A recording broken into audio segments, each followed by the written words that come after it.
Can I get a response in a chat, please? Great, thank you. And now we'll just switch back to our first page. Okay, the page, this one. So here you have a get started button, right? Just click on this get started button, and from here I request all the faculties or the students who are there present in this meet. I request everyone to please start working with me. If you are planning for an hands-on session, like if you are planning to work along with me, I request everyone to please start working with me from here, because from here we will be downloading our software first, and then we'll be switching to our hands-on sessions. Okay, the introductory part, I don't want to go with my introduction at anymore, so I've just left out my introductory part. From here we'll start hands-on sessions. Okay, so once you click on your get started, okay, so here it's not even so you have a free trial one, right? Sorry, you just click on this free trial option. So when you click on this free trial option, we'll be able to see three options, which is on premises, which is managed by SAS offering, and a public cloud. Okay, we'll just go with our on premises now. On premises, a place where we download our software and we work on our local systems. Okay, so just click on register and download. So if you are already logged in, you will not be getting a register and download, you'll just get a download option. So here you can see when I click on this download 64-bit, my exe file will get started. Like my exe file gets downloaded for me here. So here you can see my exe file is here. My exe file started downloading, right? So for now I'm just canceling this. If you people are working along with me, please let me know so that I'll wait for you. So is anyone there who out there working along with me, like you are following the steps what I'm telling, or you are doing there on your systems? Is there anyone else? Okay, so yep, if you people are working hands on, please let me know, because I'll slow down my pace.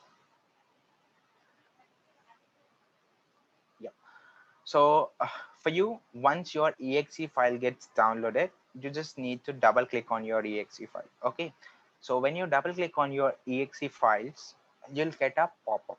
And as some people are working out there, uh, like they are parallelly downloading their softwares along with me, I request the people who are working out along with me to please let me know once your exe files are getting downloaded, so that I can show you the next process. Okay, and even we will be issued a free license, a trial license, which is valid for a 30 days. Okay, a 30 days free trial license will be issued to us. As soon as we click on a download 64-bit, our exe file gets started downloading, and within your next 10 minutes of your clicking, you will be getting a license to your email ID what you have registered with. Okay, the email ID with which you have registered, to that email ID you will be receiving your license key. So that license we'll be using once after installing our Blue Prism exe file. Yeah, sure, I'll repeat the process of getting your exe file. So here you can see you have been switched to your Blue Prism, right? You have been switched to your Blue Prism University page, right?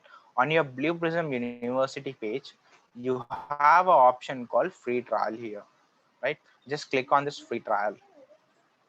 When you click on this free trial options, we have been given with three options. One is on premises, the second one is managed SAS offerings, and the third one is a public cloud. This public cloud takes you to a Azure cloud. Okay, we will be creating your virtual machines there, and we work on our cloud completely. So for now we just need to switch, like we'll just go with our on premises. On premises is a place where, like we download the softwares on our local desktops or local systems, and we work with our softwares there on our local systems. Okay, so here we need to go with your on premises. Click on register and download. Once you click on your register and download, you will be shown with a option called download 64-bit, and this software is being supported only for your 64-bit systems and Windows 10. Okay, so when you click on this download 64-bit, your exe file steps get started downloading. So I hope the steps are clear now for the participant who asked for it. And even are the steps clear for all the participants out there who are not even working with me? Like, I hope you will be working or you'll be performing these steps later on. So is everyone clear how to register yourself on your Blue Prism portal, how to register for your fundamental foundation courses, and your how to download your software? Great. So now once your software gets downloaded, like once your exe file gets downloaded, I'll show you how to configure it. Okay.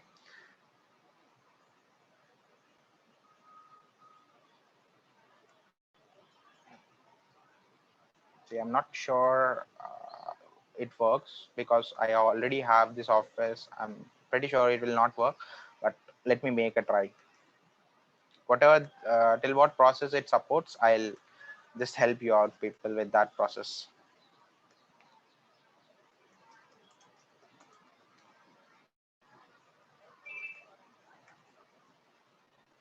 Oh, until that, if you have any sort of queries, you can post down till whatever I have covered till now. If you have any sort of queries, you can post it in our chat. Me or my team will be answering it.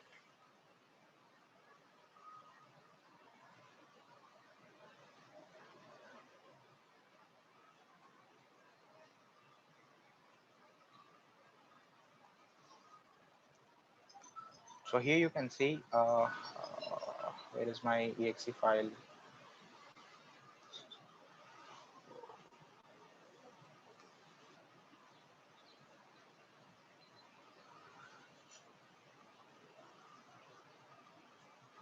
Yeah, so here it is. So this is my exe file. Once your exe file gets downloaded, just double click on your exe file. It will ask for, first it will ask to accept your terms and conditions. You have to accept your terms and conditions. And the main thing, while you are installing this software, you need to close your browser, your Chrome browser or any Chrome browser. It might be a Firefox, it might be a Chrome, it might be a Edge. This browsers need to be closed. Okay. So once you double click on it, it automatically completes all these processes of installing, and it will ask for your browser to be shut down. So you have to close your browsers. The process completes, and once after your process completes, it will ask for your password. So like I already have a software with me, right? So that's the reason, I'm not able to show this to you. If any participant is willing to share their screen, yeah. So if you, I'll just stop my screen share so that if the participant is sharing, I'll help you with the steps so you can know the steps even. Is there is anyone ready to share the screen?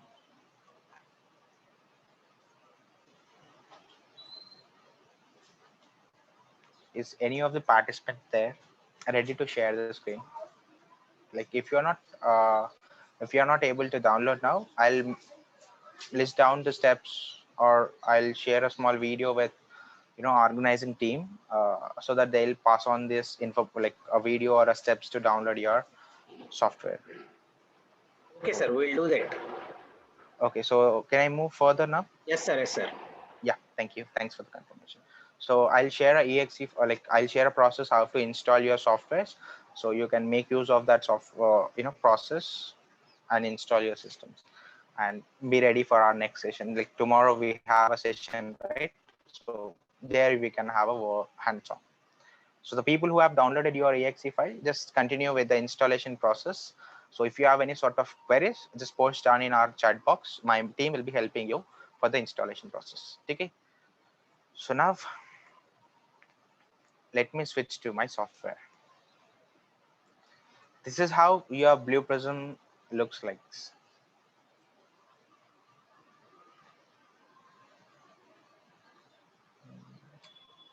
So this is how your home page, like whenever you launch your Blue Prism tool, you'll be onto this Blue Prism tool. Okay. So you'll be onto this Blue Prism tool. When you come for the first time, these all things will not be for you.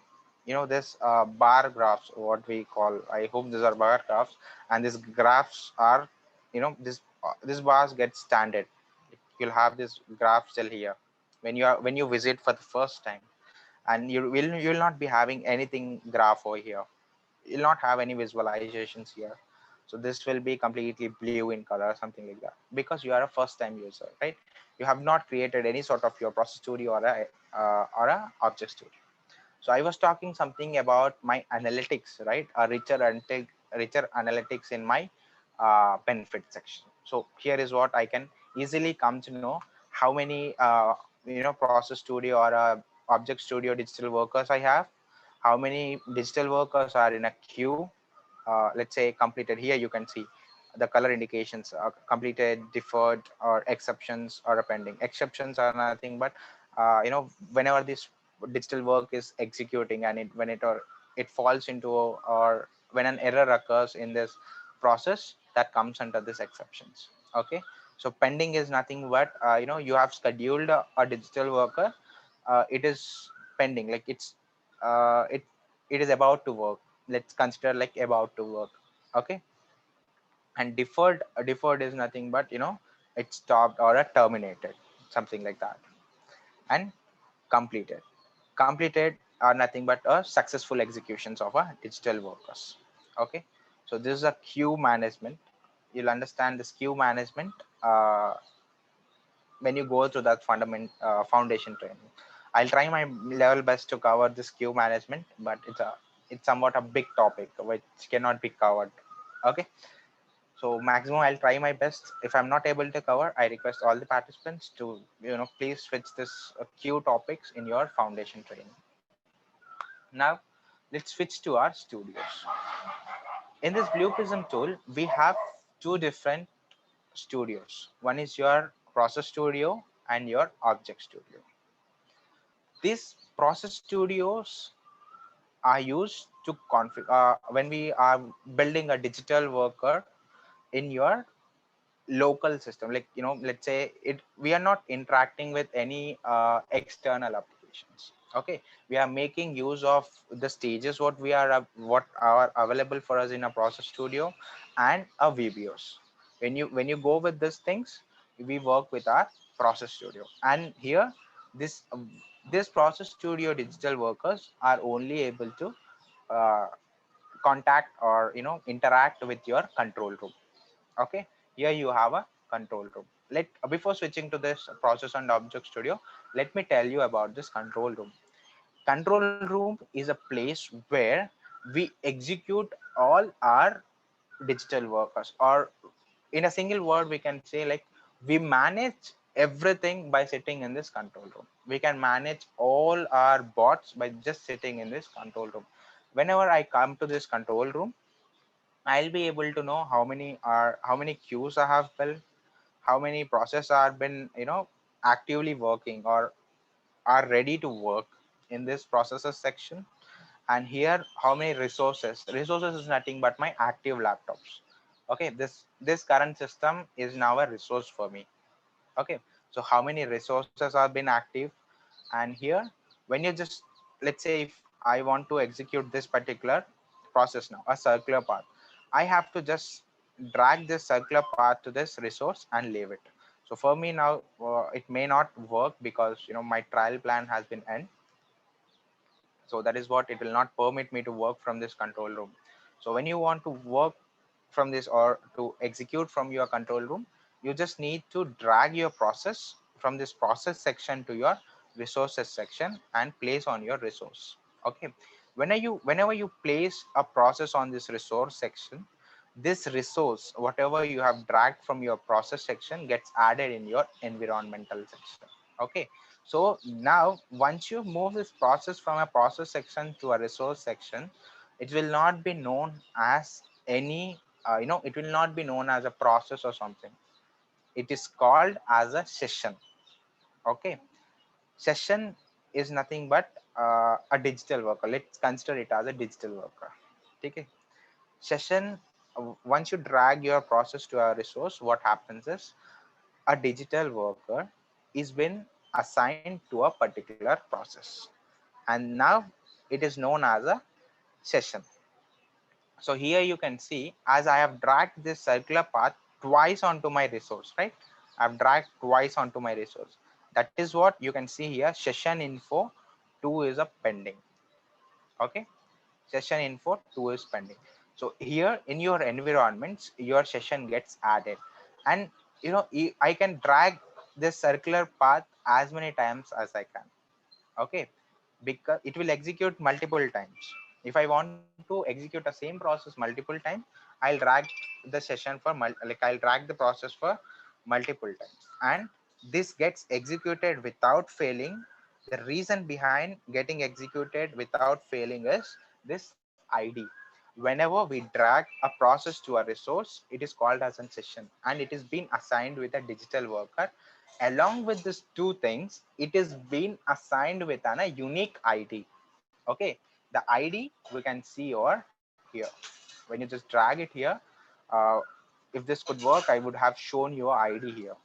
So if you even drag a same process multiple times, as the process is been given with different digital workers and different IDs, it gets executed. Okay, and this process, and whatever the process or the sessions we run, have different stages. Like I have mentioned in a queue, I've shown you in a queue visualization, right? I've shown you a completed, defaulted, sorry, and pending, all these things, right? In the same way, even when we are running processes from here or sessions from here, we have color indications. Okay, so the colors you can see here, I'll show you the session. So here you have a running state, pending stage, completed stage, terminated, stopped, and stopping, both. So whenever your session is been executing, it's in process of running or executing, then it is known as running, and the color for this running is a green. Okay, green color indicates as running. If the state is a pending, it will show in your orange. Okay, it will show in your orange color. The session color will be your orange. So here you can see, as you can see a blue color here, right? On my start selected session, you can see this wordings have been marked with a blue color, right? In the same way, here we get our process name, we get our process ID or a session ID, we get our session resource. This resource name is there, right? Here, laptop hyphen something. So that will be here, and your users status. If it is a pending, it will be as a pending. Start time, end time. Once we start our execution, this start time and end times will be given. So in the same way as it is colored in a blue color, here for the pending stages, we'll be having it in a orange color. For the running stages, we'll have it in a green color. Okay, if it is completed, as you can see there, blue color. Once a session has been complete or once a session has been processed, will it will be shown in a blue color. Okay, terminated, it is nothing but a black color. The indication of termination is a black color. And if it is stopped or a stopping, it will indicate us in a red color. Okay, these are the color indications of our sessions, with which we can find our status. Without referring to the session state, directly by seeing the colors, we'll understand in which session, or what is the status of my sessions. Got it? So are you clear with this? And one more thing, I was talking something about scheduling the bots, right?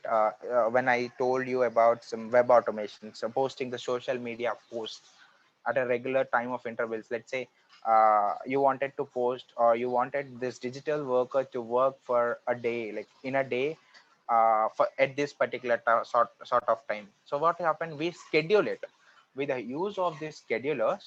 We schedule these bots. Okay, so what happens at that particular sort of time, this digital workers automatically executes or or executes by itself, and completes that particular task. Okay, which this can be done by schedulers. Schedulers is a place or an option with which we can schedule all our digital workers, work of this digital workers or execution of the digital workers. Okay, queues. Queues, now this queues option is very beneficial to us. seriously talking, if this queue was not been introduced to us in this entire, tools, then it would have a problem to us, because this queues helps in work management. Okay, let's say I have to execute, uh, let's say, scoring mark, like as I have here, you can see queues.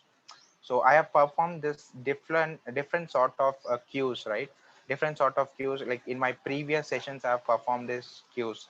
So at that stage I have given this. These are all the indications of these queues. Here you can see research, how many times I have attempted it, at what time I have created it, at time, what time it has been executed. All these things we can find here in a queue. A queue option helps us to manage a workload of a digital worker. Okay, with the help of these queues, our digital workers manages its workload. Let's say, as we even have faculties here, let me give an example of an academic.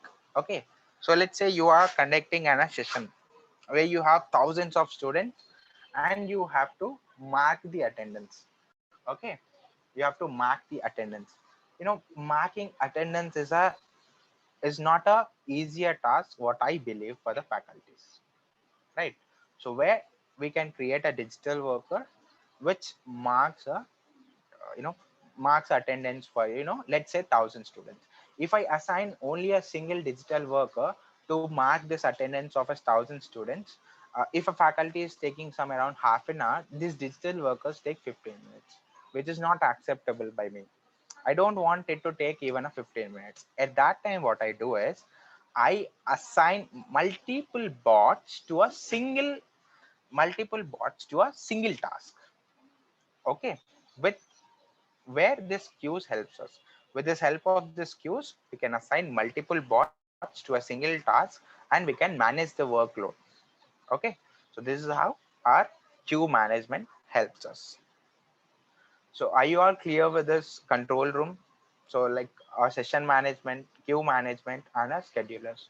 Is everyone clear with this? See, scheduler can be helpful in any of the automations. With scheduler, it is nothing but, how do you have a schedule for a specific class in a day? Like, in a week, let's say you have a schedule, right? Monday so and so subject, Tuesday so and so subject, something. We used to have some scheduled with us, right? In the same way here, what we do with the help of the schedulers, we schedule a working of a digital workers. Okay, let's say I want to work, like, let's say, payroll automation. See, payroll digital worker, we don't want it to run daily, right? We wanted it to execute once per the month, right?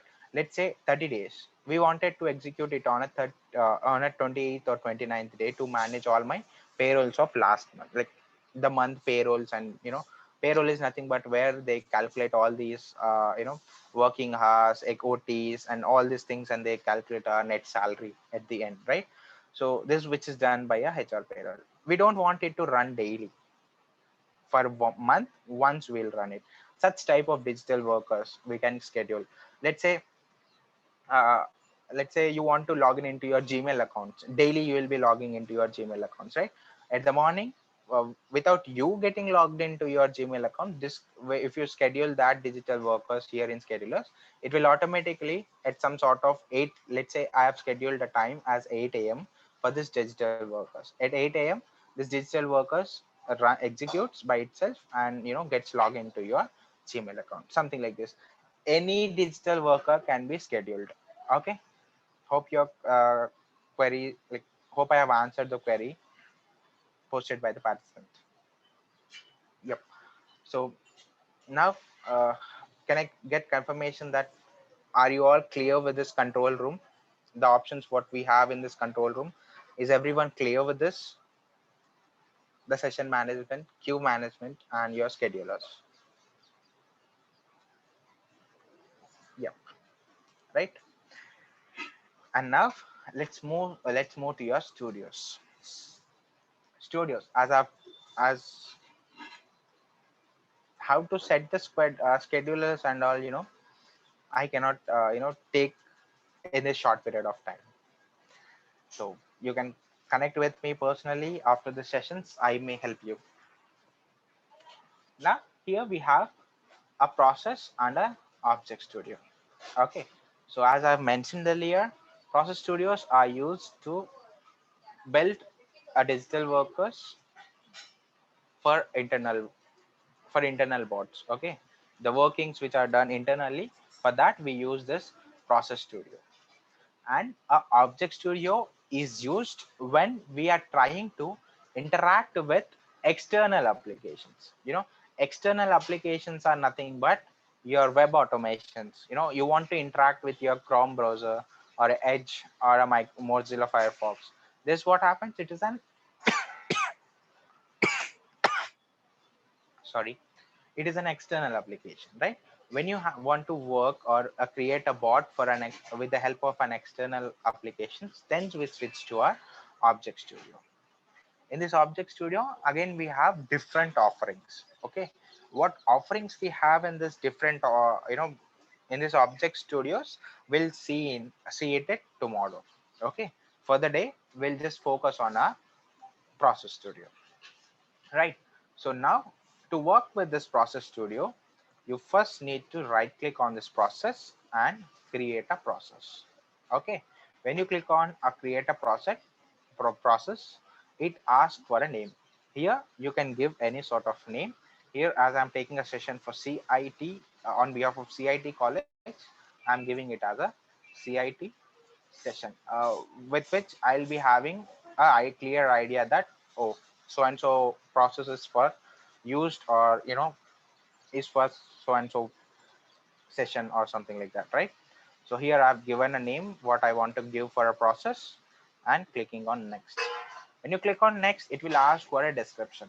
Giving description is a best process here, as I'm just randomly taking the session, so I'll be skipping this descriptions. Okay, but I recommend you people, when you work on real-time projects or when you work on digital workers, please do give your descriptions. Okay, click on finish. So when you click on finish, a process with that name gets created. Here you see my process with CIT session got created, right?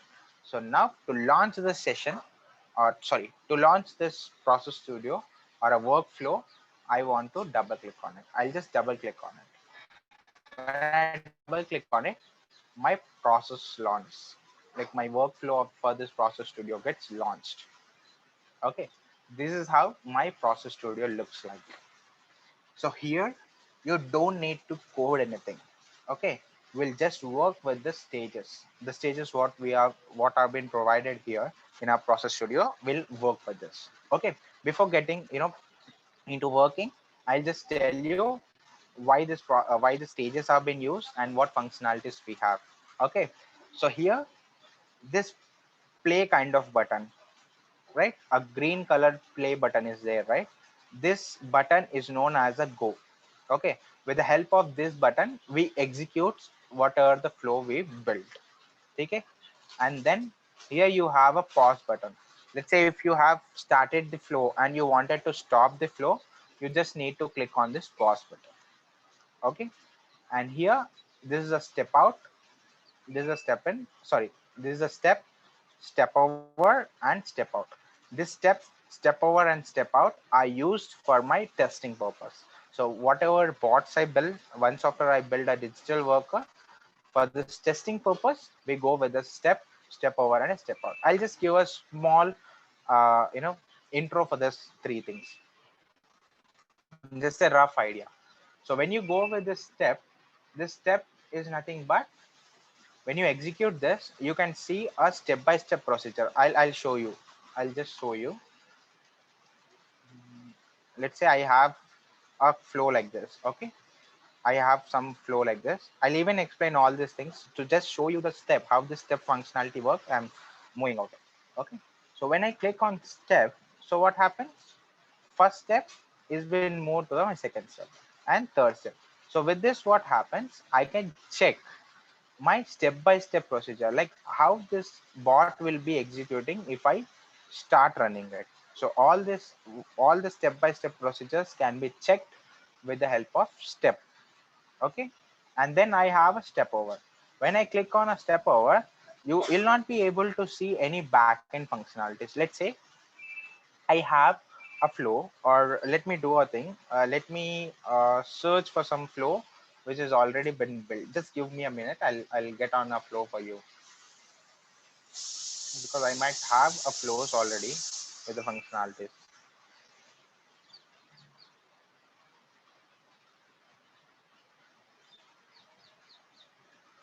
With the recovery. This one, the one. Sorry.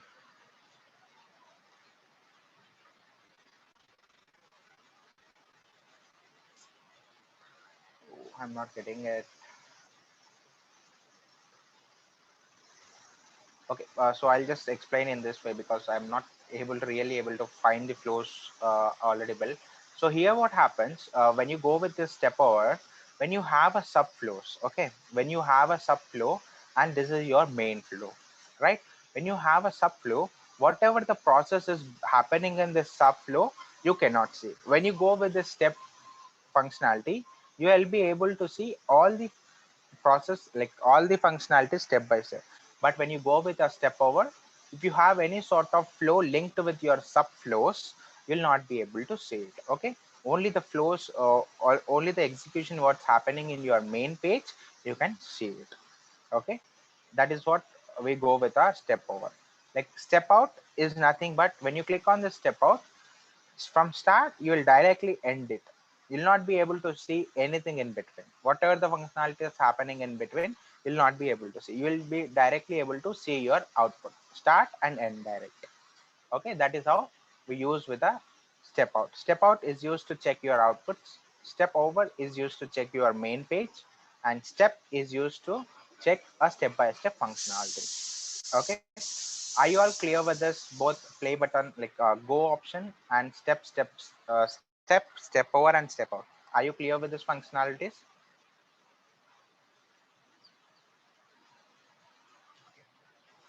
So now I have a reset option. So here what we do is, once after we create a digital worker, before executing it, we reset the flow. Okay, once after creating your flow, but you have to reset your flow and then execute it. Okay, this is a reset option. And here this errors is known as a process validation. Okay, this section is known as a process validation stage. So if you have any sort of errors in the flow what you have created, you can see your errors over here in this process validation. Okay, in these errors you can see on which page. Let's say I have some different pages, or even have some sub pages here. So if this page column is not available, I'll find difficulties in uh, knowing where this error is, right? That is what like with this help of page column, we'll be able to know on which page exactly my error is. Okay, here as I don't have a sub page, it is showing as I have an error on my main page, it is showing the page as a main page. Okay, my stage name on, even we can know, let's say here I have three different stages and I don't know on in which stage I have a error. To check that, even the stage name is given. It is stage, it says that in your decision stage you have an error. Let's say you don't know where your decision stage is, late. Even if you don't know where your decision stage is late, here directly you can click on go to stage. It is showing on which stage you have an error. When you have a you know a big flow, you will not be able, like if you are using a multiple decisions, then you will not be able to find the stage easily, right? That's the reason when you click on this particular error and click on go to stage, it shows on which stage you have a error. Okay, then type of error, whether it's a error or whether it's a warning. Warnings can be neglected. Errors, you have to take action on the errors. Okay, so here the description, what the error is, even what is the error, how to solve that error is been given in this description. Okay, and here we have another column as repairable. This repairable option or column is nothing but, if it is no, we have to manually look into that particular error. Okay, if this repairable column is yes, then we have to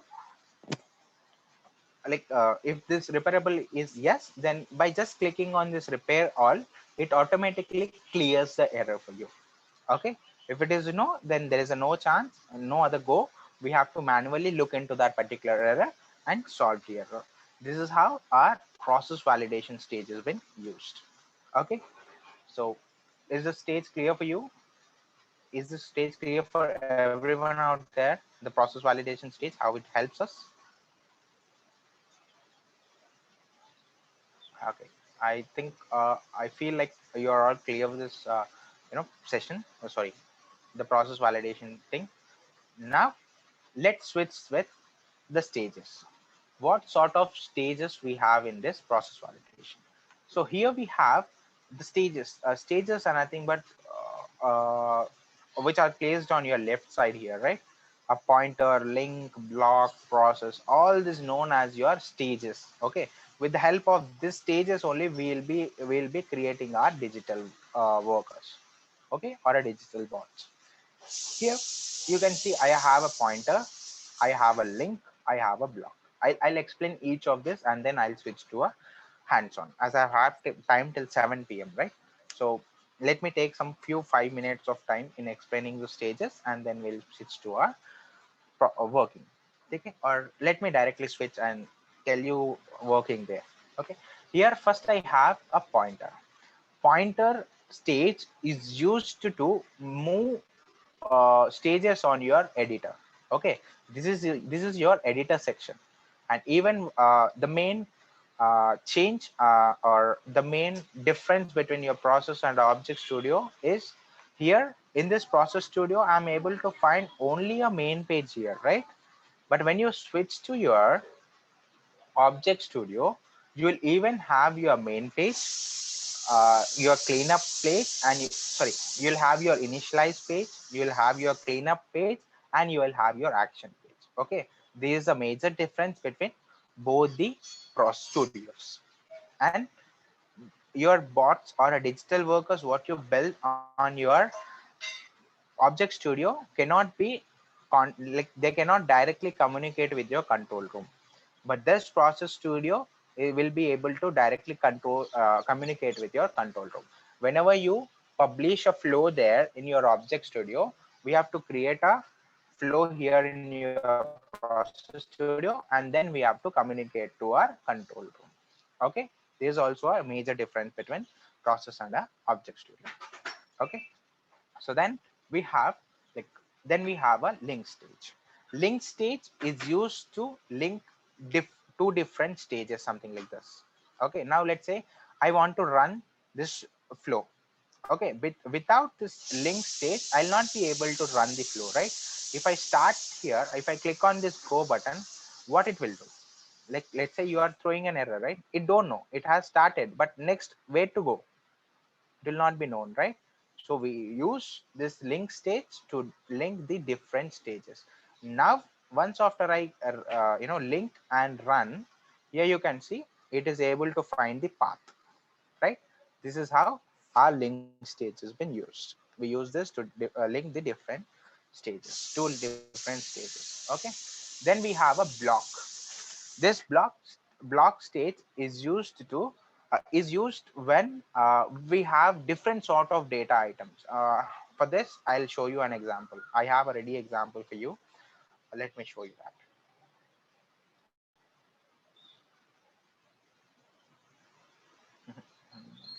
Here I've not used it.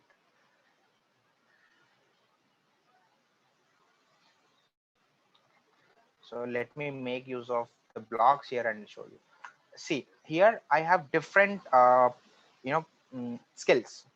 There's a flow for intelligent automation. Basically I've used natural language process, natural language understanding, and I've created a bot for it. Let's say I have a skill one, right? Skill one is nothing but get words.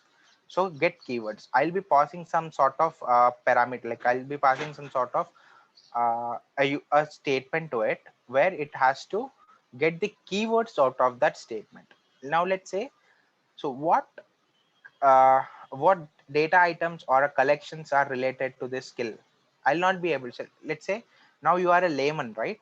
So when you see all these flows, basically these are called collections. These are called collections, and these are called your data items. Okay. So now, are you able to find, so which collection or which data item